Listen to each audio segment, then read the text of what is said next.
nkembo na se balongoli bilamba nyonso Yesu na ngai abaki yo na miyibi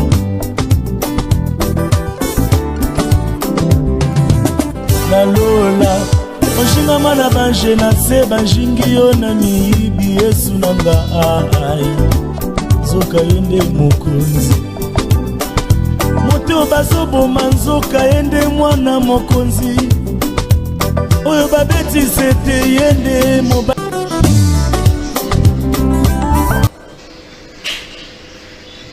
mbote bandeko balandi ya chaîne na biso ya MD Pro Télévision mbote bandeko balandi ya émission Évangile non voilé ngonga na bino ebelemi déjà oyo bomesana kolanda émission ya bana na Nzambe liloba na Nzambe ya bosolo oyo ezali komema bato na lobiko ya solo liboso na bino bozali na basali na Nzambe bakambi ya lisanga ya Église de Jésus-Christ Silateur na adresse na yango ya Gambela tozali awa ona kopesa bino liloba na Nzambe ya solo ngonga ezali makasi makambo ezali kobeba émission oyo esalami pona kosala théâtre te bandeko balandi kasi ezali pona atina ya kobimisa bato na kati ya molili komema bango na pole ya solo solo oyo ezali nkolo na biso Yesu Kristo ebele lelo batiki bakisi batiki kosambela banzete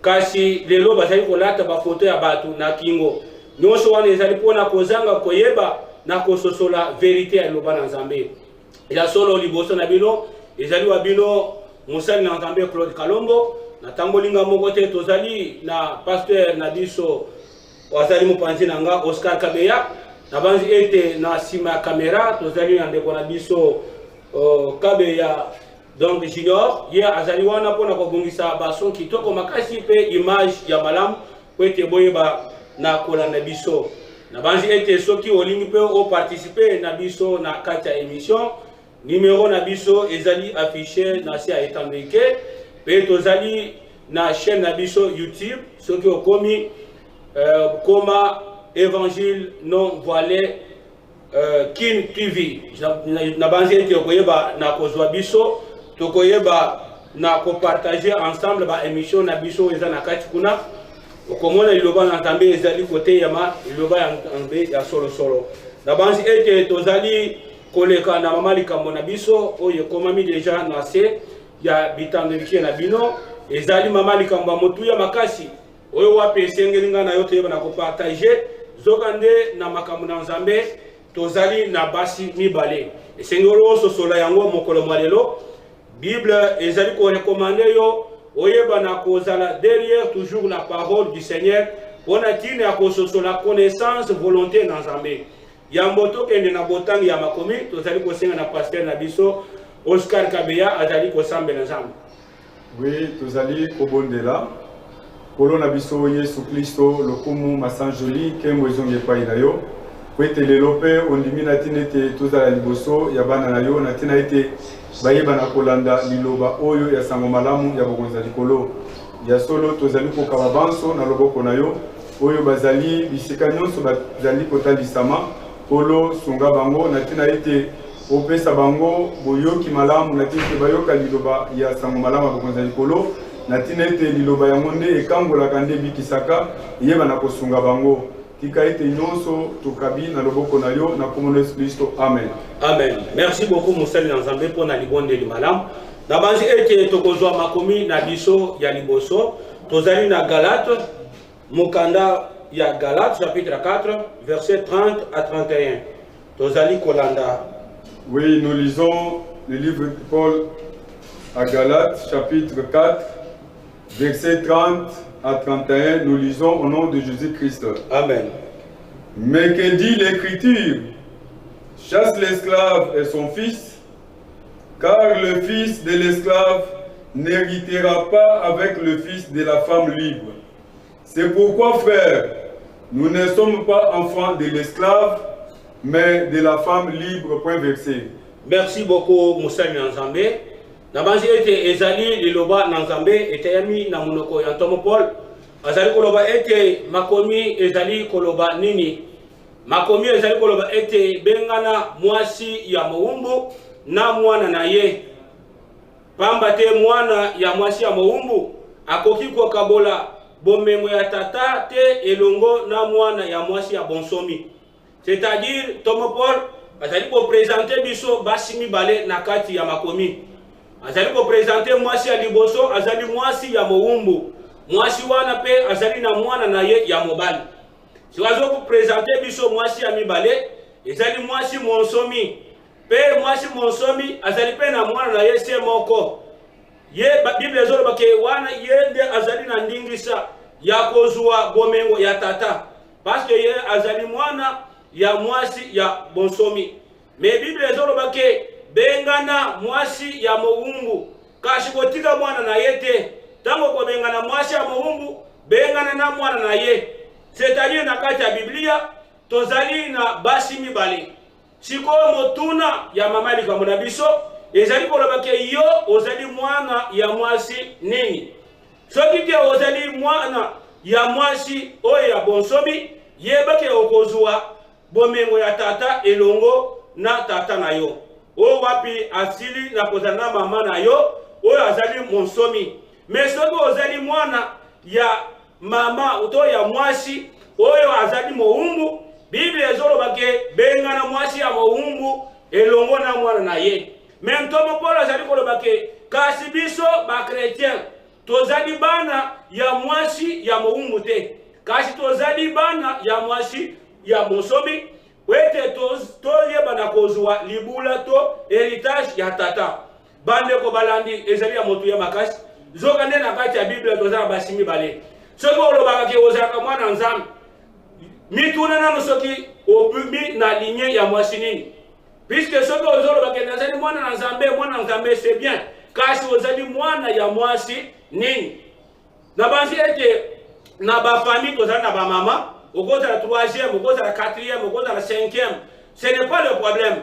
Mais awa tozali kolobela basi mibale o baza na kati ya Biblia nde tozali kolobela. Na banzi ete tozali kofiye koyeba nani azalaki na basi mibale moko ya monsomi pe mosusu ya mowumbu. Kuna neto kene kososola mama na biso oyo aboti biso po toyeba kozwa vie éternelle. Bamba te vie éternelle yango nde ezali héritage oyo nga na yo tondimeli na kati ya kosambela. Yebeke soki ososoli te ozali na connaissance te na makambo etali vie éternelle ndeko mwasi ndeko mobali nazotalisa yo ke okosutuka kelelo ebeti église etombwami yo otikali na se. Parce que okoki kokende kosimbelaka oyo ezali ya yo te, okoki kozala okei kosimba ligne oyo ezalaki ya yo te, okoyeba na kotikala enlèvement okoyeba na kosurprendre yo. C'est pourquoi tokokende na Biblia tososola nani azali mama na biso po ete toyeba na kozwa bomengo ya tata. Soki we okobima na mwasi ya mowumbu yebaki bakobenga na mwasi ya mowumbu pe babengani na mwana na ye. Bazali kotangela biso na Genèse. Nous allons Mokanda à Genèse, chapitre 16, versets 1 à 4. Oui, Genèse chapitre 16, versets 1 à 4. Nous lisons au nom de Jésus-Christ. Amen. Sarai, femme d'Abraham, ne lui avait point donné d'enfant. Et elle avait une servante égyptienne nommée Agar. Et Sarai dit à Abraham, voici l'Éternel m'a rendu stérile, viens, je te prie, vers ma servante, peut-être aurais-je par elle des enfants. Abraham écouta la voix de Sarai. Alors Sarai, femme d'Abraham, prit Agar, l'Égyptienne, sa servante, et la donna pour femme à Abraham, son mari, après qu'Abraham y habitait 10 années dans le pays de Canaan. Il alla vers Agar, et elle devint enceinte. Car elle se vit enceinte, elle regarda sa maîtresse avec mépris. Point versé. Lisez-nous 15e verset. 15e verset. Agar enfanta un fils à Abraham, et Abraham donna le nom d'Ismaël au fils d'Agar, qu'Agar lui enfanta. Point versé. Merci beaucoup, Ndeko, pour notre temps madame ya makomi. Bandeko balandi, tozali komona sasa ipi basi mibale kotabisama. Mwasi ya liboso, mwasi monsomi, ezali nde Sara. babenge na kombo ya Sarai mwasi anani ya Abraham. Abraham azwaki nyangama ko te pa na Nzambe. Nzambe yebisaki yeke bima na libota na yo, tika fami na yo kende na mabele ya Ghana. Kuna ndenga Nzambe na kenda kupambola yo na kenda kukomisa libota munene. Bible ezota lisebiso ke Abraham azaki na 75 ans. Tango azwaki nyangama ko te pa na Nzambe. Abraham akendaki azaki riche na babiloko ebele, bibwele, ba travailleur, basi azaki na mwasi moko basali ya mwasi na ye Sarah bazaki ebele. Tango abimaki akendaki akomaki na mabele ya Ghana, abandaki kolela epai na Nzambe, pote Nzambe ye bana kopesa mwana. Mais na koluka kozela elaka na Nzambe, Sarah akeko kamata décision ya kokabela Abraham mwasi. Puisque Bible ezolo baki azaki na baumbu ya basi na tango ya kala, bazaki koteka batu. Nde bongo Sarah pe akendaki na kosomba basali oyo bazala na kati ya ndako na ye po basela kayo musala. Na bati etende Sarai akei kobenga mobali na ye Abraham. Puisque yende azaki mwasi monsomi oyo azaki na ndingisa ya kobota mwana lokola héritier ya Abraham na kati ya ndako na ye.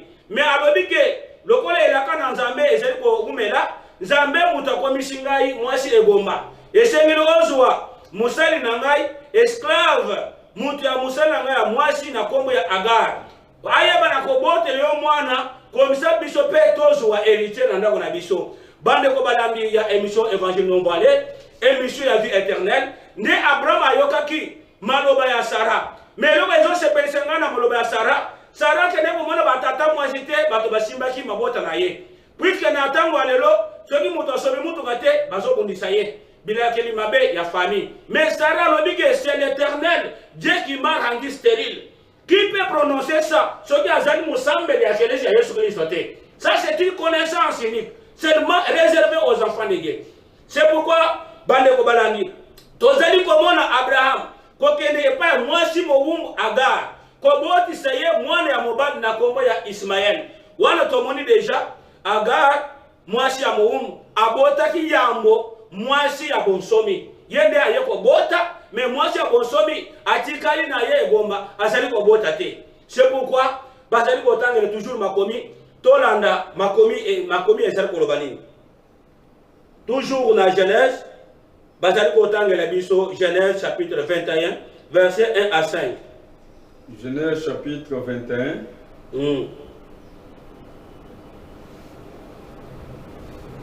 Genèse chapitre 21 verset 1 à 5.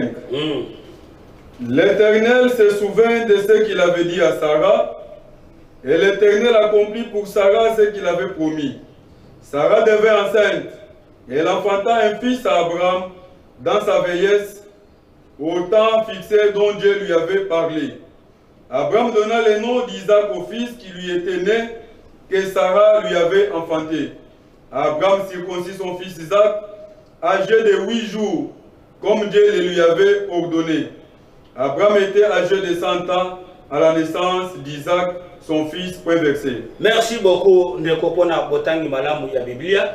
Tozali komona sasa ipi Isaac kobotama lokola mwana elaka oyo Nzambe alakaki Abraham ete na libumu ya Sarah mwana moko ya mobali akoyeba na kobima kuna.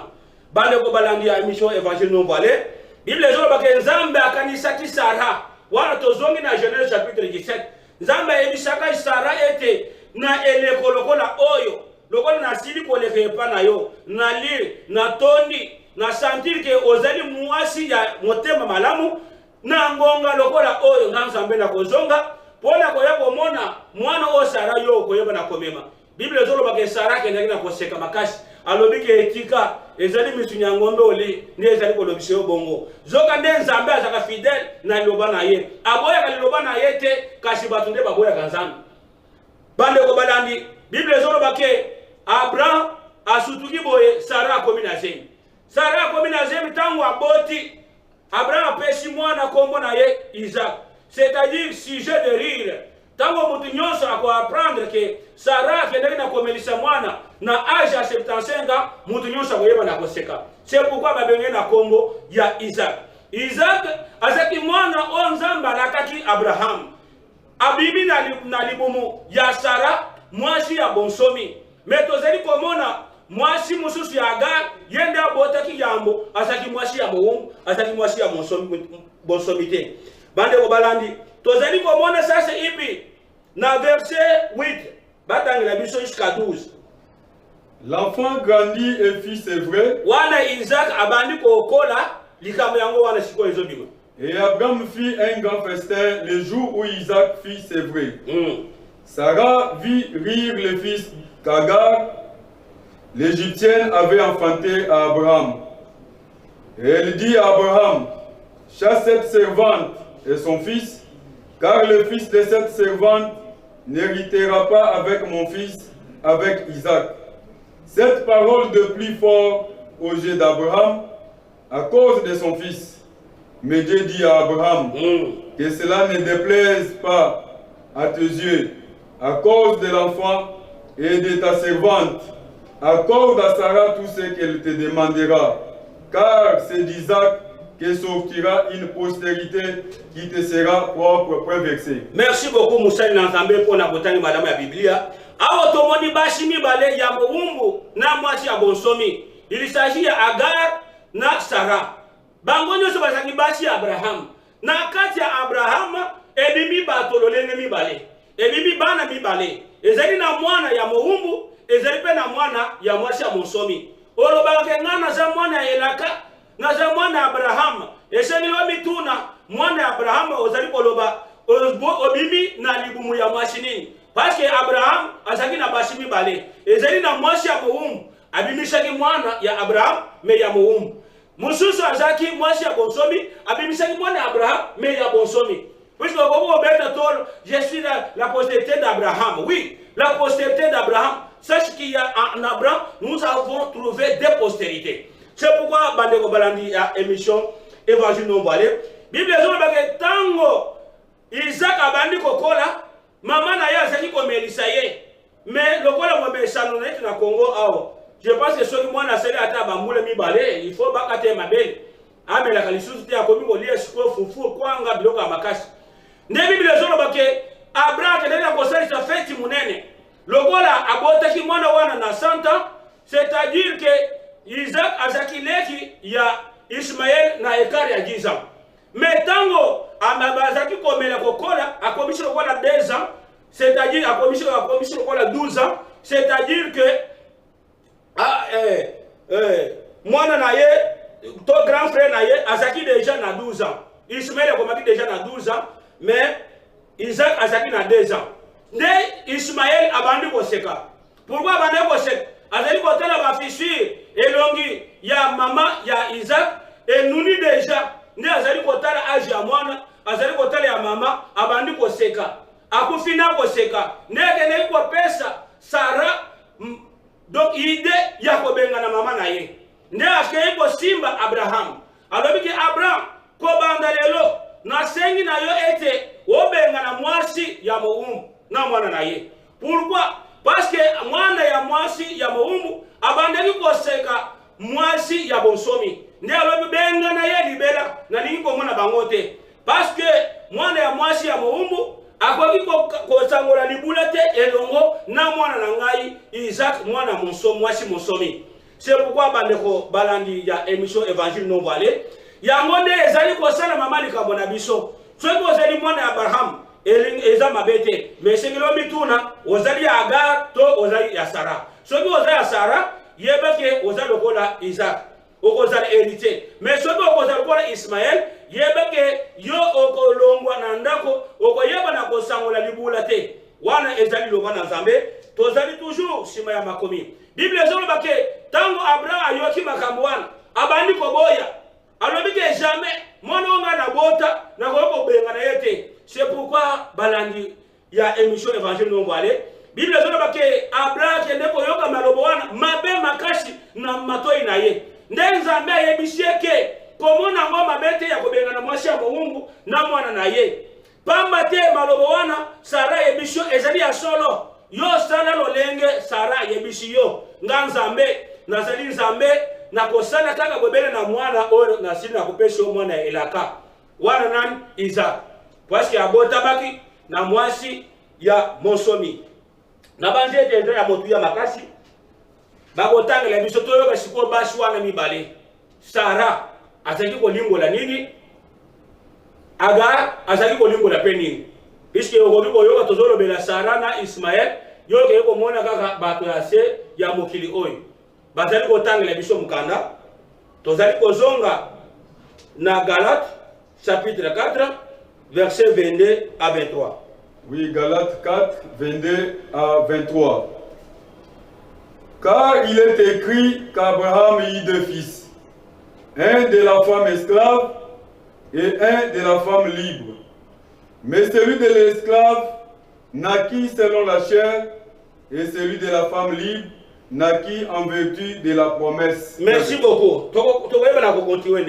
Merci pour la botane madame. Bandeko balandi Bible ezolobake kolandisa makomi.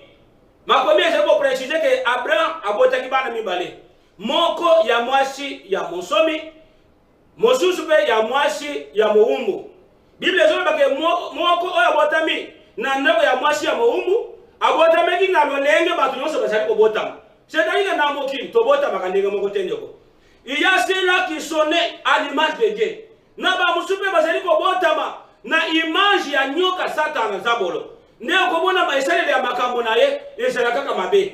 C'est pourquoi makambo nyonso muto asalaka ezali ko symboliser image na ye oyo wapi ezali na likolo. C'est pourquoi bandeko balandi Bible ezolobake kasi mwana mususu ya mwasi ya bonsomi ye abotamaki na lokola mwana ya elaka. C'est-à-dire que ezali na ba oyo babotami na lokola ba esclave ezali na ba o bazali kobotama lokola ba homme libre wana bazali batu ya elaka wana bana ya promesse nene Bible ezali koloba.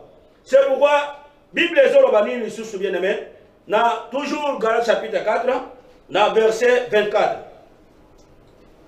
Ces choses sont allégoriques. Eloko wana ezali ndenda kisa. Car ces femmes sont des alliances. En tout cas, ezali ya motu ya makasi bandeko balandi. Ndeko azali koloba ete basi mibale ya Abraham ezalaki ndenda kisa. C'est-à-dire mwasi ya moumbu azaki ndakisa, mwasi ya monsomi azaki penda kisa. Bible ezoloba ke basi o mibale bazali kotalisa boyokani ya mbala mibale. C'est-à-dire que boyokani na kati ya Bible ezali mibale. Donc ezali ko symboliser basi mibale. Wana ezali loba na Nzambe. Ezali ngate mutu azali koloba. Ces choses sont allégoriques car ces femmes sont des alliances. Dans la Bible, nous avons des alliances.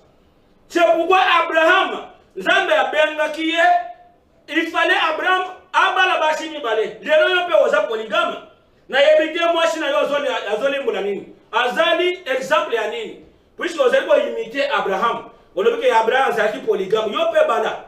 Siko basi na yo bakozala image ya nini. Continuez bien aimé.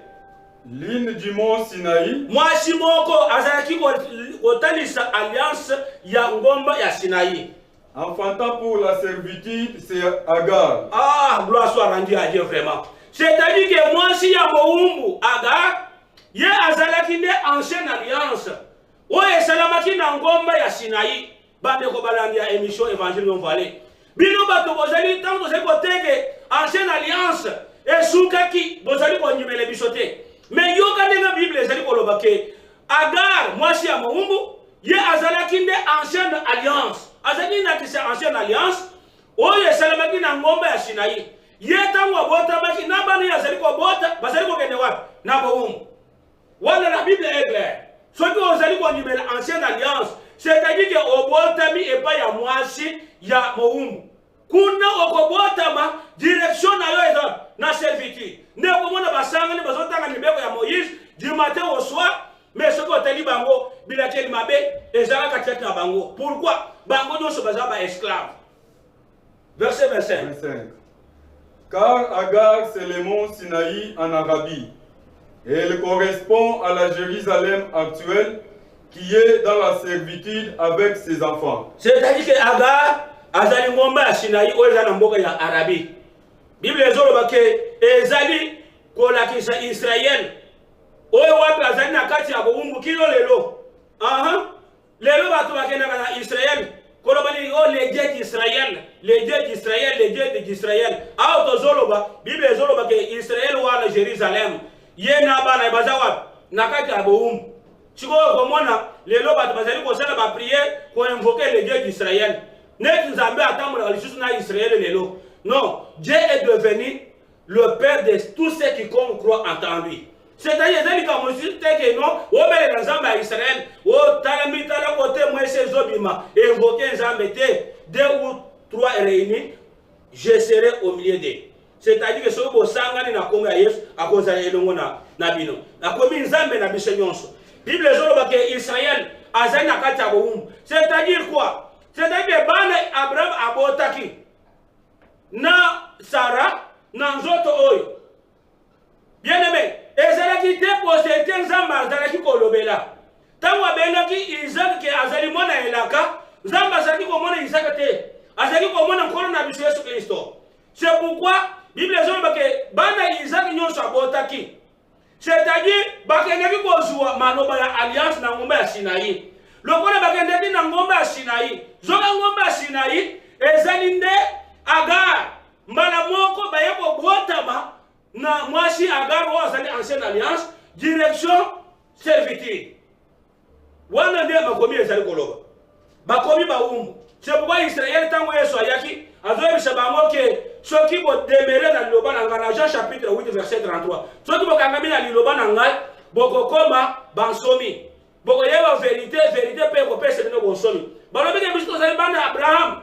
Nanu toteli kozala bawumbu ya motu te. Yesu ayebisi bango ke soki ke ozali kosala masumu yebe ke ozali mowumbu ya nini ya masumu. C'est-à-dire que eza lelo batu ebele bazali bawumbu ya masumu, bawumbu ya nzoto na bango, bawumbu ya baveste bazali kolata, bazali komiyeba te. Lokola Israël azali kobeta tolo koloba ete azali monsomi. Zoka netango Yesu ayebisheke ozali monsomi te, ozali mowumbu. Puisque mowumbu atikala na ndako ya tata te babenga na kaye. C'est pourquoi tango Yesu abengani Israël na ndako na Nzambe. Abuki ndako wana. Alors détruisez ce temple, je vais les rebâtir. Pourquoi? Parce que alors que l'esclave ne demeure pas dans la maison du Père. Abengani bango na ndako. Tango bien aimé dans le Seigneur. 26 à 28.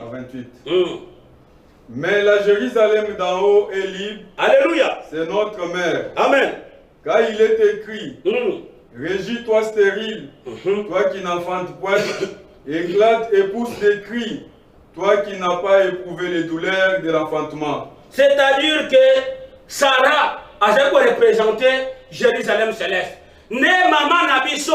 Bible dit que Jérusalem ne maman nabiso. C'est-à-dire que la nouvelle alliance n'est pas sur terre. Bible dit que Ezali boyoka de Salamaki na ngombe ya Sion. Kuna, c'est pourquoi Jean aliyokaki mungu koloba ete nani azali na bakoki ya kokamata mukanda oyo na ezaki na loboko ya oyo avandaki na kiti. Ezaki na mabele awa te. Ezaki nde na Jérusalem kuna likolo. Bible dit que atalaki lokola agneau moko lokola déjà immolé. C'est-à-dire que Christ a été déjà immolé avant la fondation du monde. C'est-à-dire que l'alliance ezaki yakala. Mais ezaki kotali sabana na yango na sia mokilité. C'est pourquoi nous avons reçu le premier fils qui est le Seigneur Jésus-Christ. Il est descendu de la Jérusalem céleste. C'est bien lui le premier-né entre plusieurs que nous sommes. C'est pourquoi Bandeko Balandi ya émission évangile non voilé. Tozali komona Yesu kotali sama na tango ya suka. Tango aye akuti ba pharisien na ba scribe. Wana bana ya mwasi ya mowumbu ya ancienne alliance. Bazali kodonda na ndako na Nzambe. Zoka nde Sarah abenganaki Agar na ndako tango yepe abotaki. C'est pourquoi quand Jésus fit né, directement agitation. Balobini, il faut tomber au moment. Pourquoi il fallait pas parce que Bayebaki asa héritier. Lokola yende mwana elaka, yende mwana ya mwasi ya monsomi, akoya ko benga nebiso na ndako na Nzambe. C'est pourquoi kamata ki fimu afya ko libango na temple. Alors que bozali ko bongola ko ndako ya tata na ngai, lokola ndako ya mombongo. Bakomisi ndako ya Nzambe, ndako ya mombongo, wo bazali ko piye ba. Vous voyez ni ça chaque dimanche, non?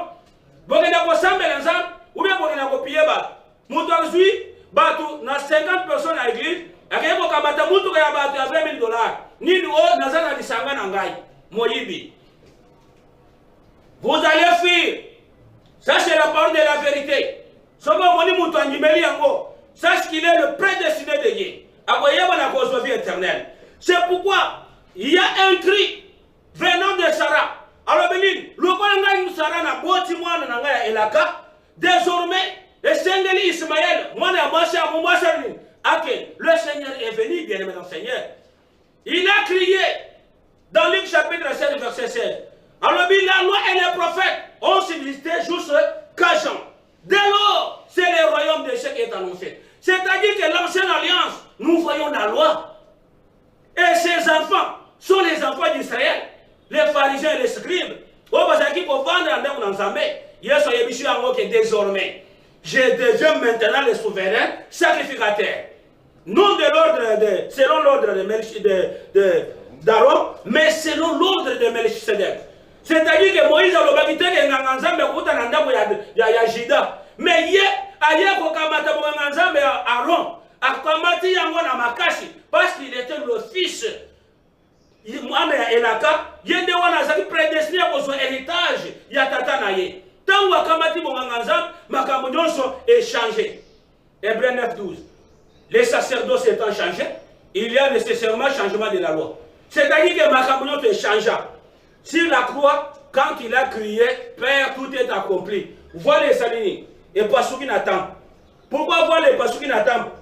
Et Pasuki, parce que Banganganzambe Nyonso, et Seigneur qui va l'envoi. Héritier à Sidi Nakosani, Koya, Pointe à Zeni, moi, Oya Boutiko Botama, na moi si Ami Balé, autre béni nouvelle alliance. Bande Kobalami, il y a émission évangile non voilée. Tant que vous avez dit que vous avez moi si, n'a pas eu Kolongolango. Soki obenga ni mwasi kama toba locataire tiana ndakwana directement ko bossa na mwasi wangu. C'est pourquoi Yesu a détruisé ce temple. Moi je vais le rebâtir en 3 jours. Balobi que toi tu es malade. Ndaku na biso oto tenda ko sambela nzambe na biso. Yesu a biso bango détruisé ce temple. Bible zolo que sima ko sekwa Yesu Kristo bakena na ko sosola ke il parlait du temple de son corps. Les rôles dédicace de notre temple. Tabernacle, temple, on a dédicace. Dieu n'habite point dans tes temples faits de mains. Ce qui a vandaki nandakoya, Emma, Kala, aujourd'hui, ce n'est pas le même. Les lois comme nous vendent na kati na biso, nous sommes les véritables temples du Saint-Esprit. Bande Balani, il y a mission, il y a évangile non voilé. Tant que Christ a crié à la croix, a gagné, Père, tout est accompli. Bible des hommes qui est la mort, c'est qui n'a kati à temple. Il y a Ezaki ko zipa, bishika kolega bule, bishika nganzam, azaki ko piyeba na Israël, ko kenana makila ya nyamakuna, ete azaki ko kene kolobela bango, e Pasuki, bako na temple, charge de l'alliance des athées.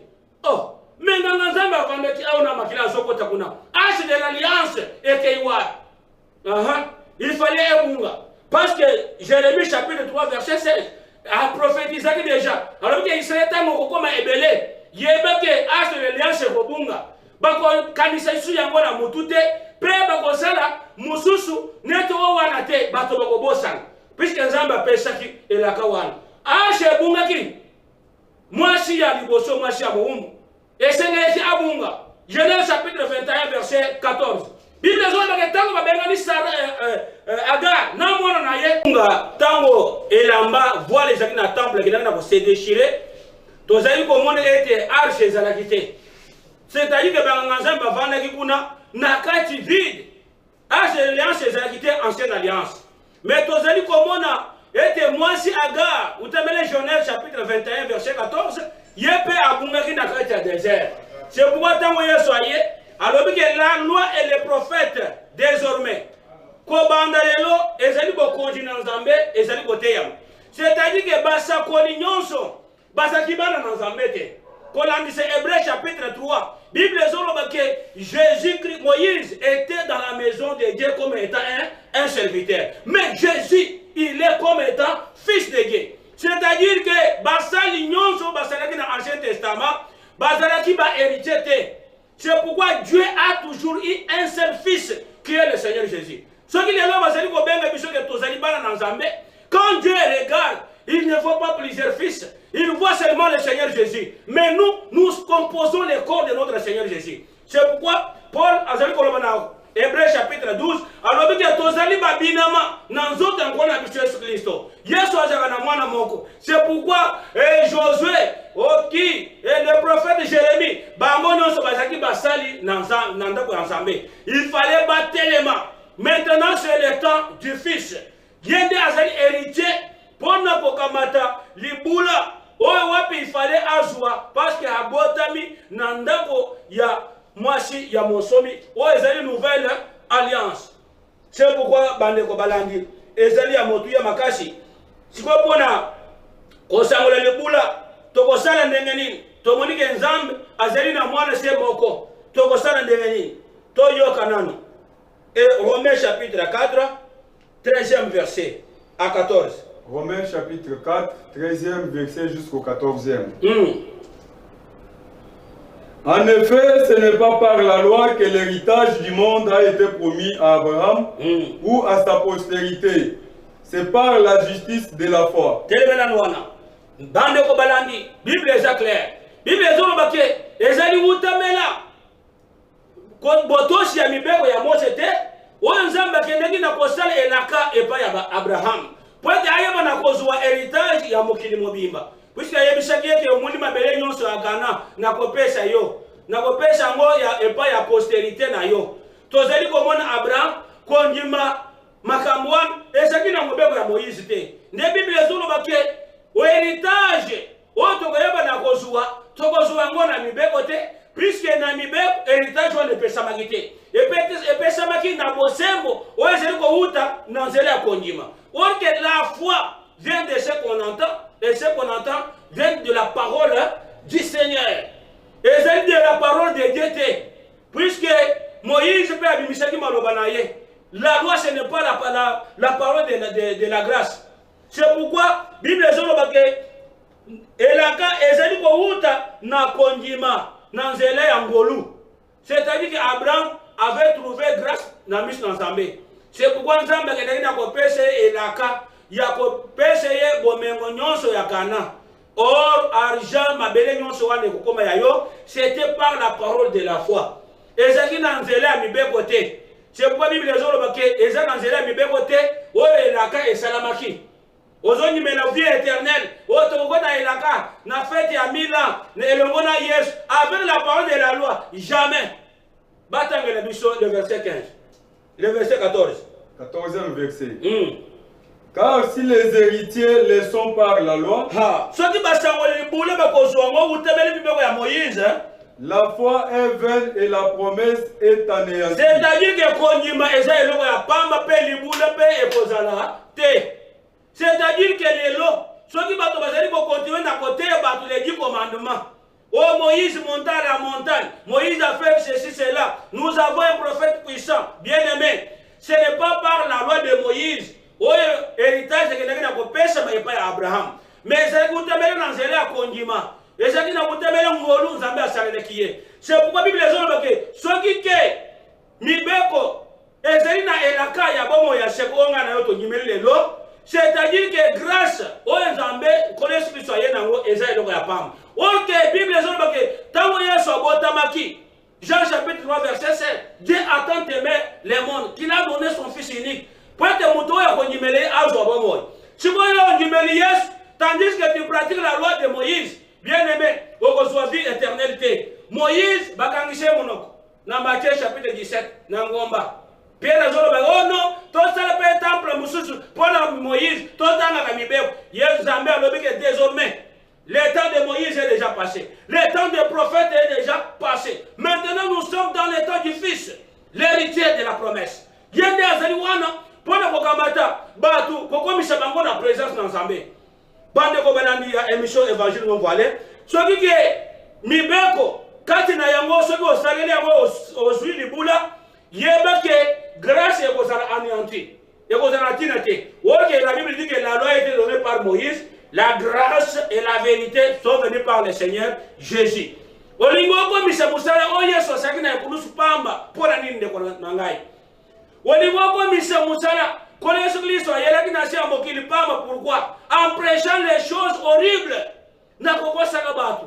Nazo mone lingi mabe. Ezo na yo. Mosali nasarenin. Diaka na sokola yo mai. C'est ce que les gens aiment aujourd'hui. Les faux prophètes du temps de la fin. Vous serez donc approuvés par la parole de la vérité. Tozali awa. Pona kwa yako sele binote ya traité. Wo benga na téléphone. Wo mama na moni. Ele lingi moko. C'est le mensonge du temps. Tozali wana pona ko te bino parole de la vie éternelle. Wo ko même bino na lobiko. C'est pourquoi Nicodème, il était enseignant de la loi. Ce n'était pas n'importe qui. Aïe, sur le que maintenant je veux aussi hériter la vie éternelle. Ou de vie éternelle, et ça y a héritier, ou y a botami na moisi ya bonsomi. Ye aya lobi na lingi na botama.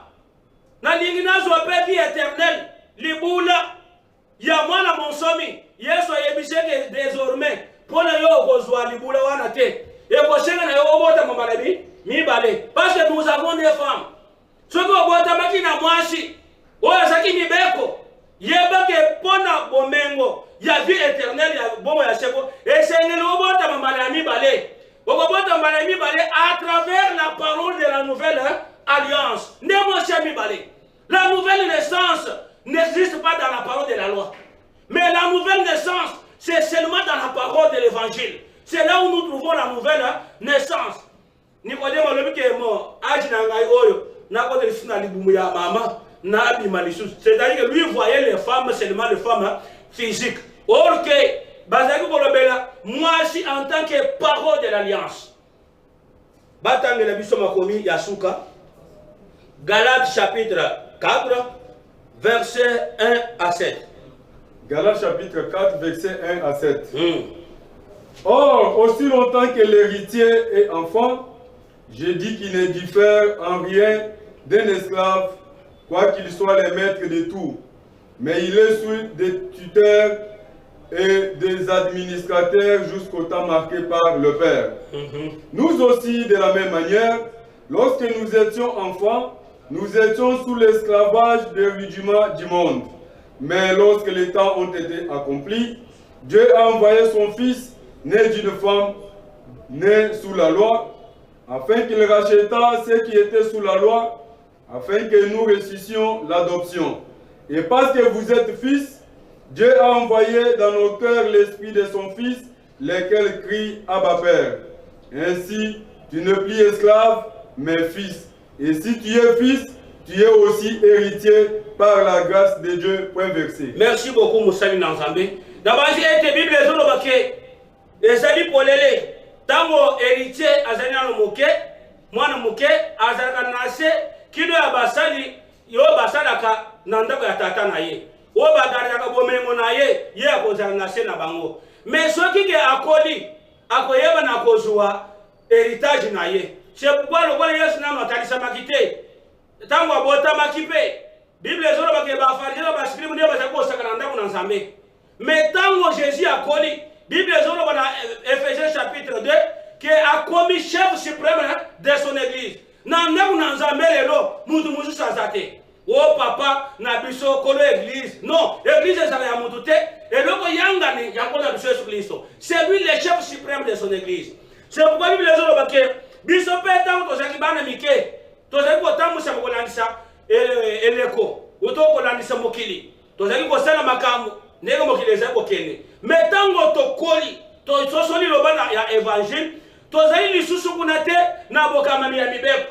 C'est pourquoi tango ekoki Bible ezoloba Nzambe atindi mwana na ye koli na biso Yesu Kristo abotami na se ya mibeko akoli pe na se ya mibeko tina nini Yesu ayaki kobotama Bible ezoloba pona kolongola biso na se ya mibeko. C'est-à-dire que Christ nous a racheté de la loi de Moïse. Alors, on dit que Bokambi a mibeko, a kamati parole de l'évangile a pesi biso. Bible zono bake lokola alongole biso na mibeko ya Moïse, a kamati molimo na ye a pesi biso. Molimo wana ezali koganga kati na biso Abba qui signifie père, papa. Tango azali koganga Bible zono bake en tout cas molimo wane komisi biso pe bana Nzambe utamela molimo to kombi pe ba hérité ya promesse oyo Nzambe asalaki.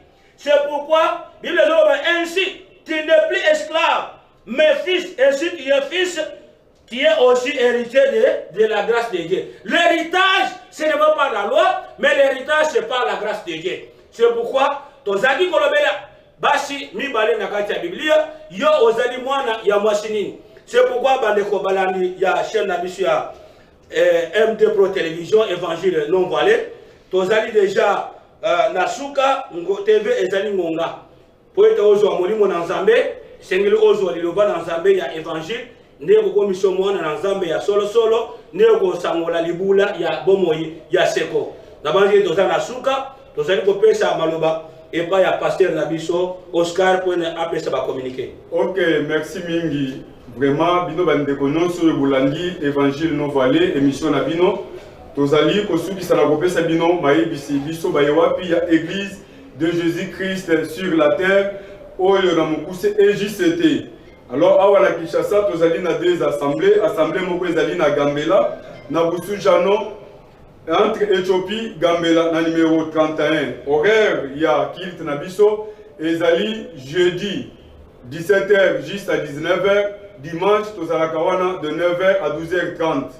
Ndenge moko pe assemblée ezali, kuna na Monga Fula, na Matadi Kibala, na quartier Mama Mobutu, kuna tozali na avenue Inga 2. C'est-à-dire référence à Mbanza. So komiwana, okomona kaka église de Jésus-Christ sur la terre bakomiwana, évangile non voilé bakomi libanda. Kuna pe programme ezaka lolenge moko jeudi de 17h à 19h, dimanche pe ezali de 9h juste à 12h30. Wana ezali programme tozali na yango ndenge tosanganaka.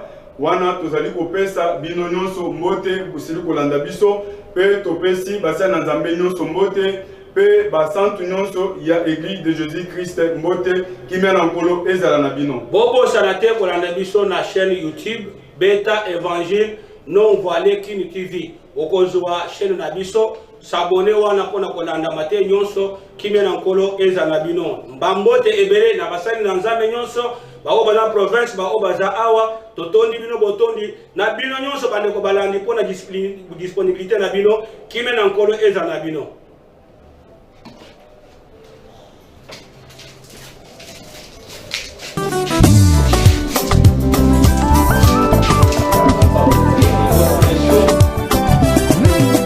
Nalola olata bilamba na kembo na se balongoli bilamba nyonso Yesu na ngai abaki yo na miyibi.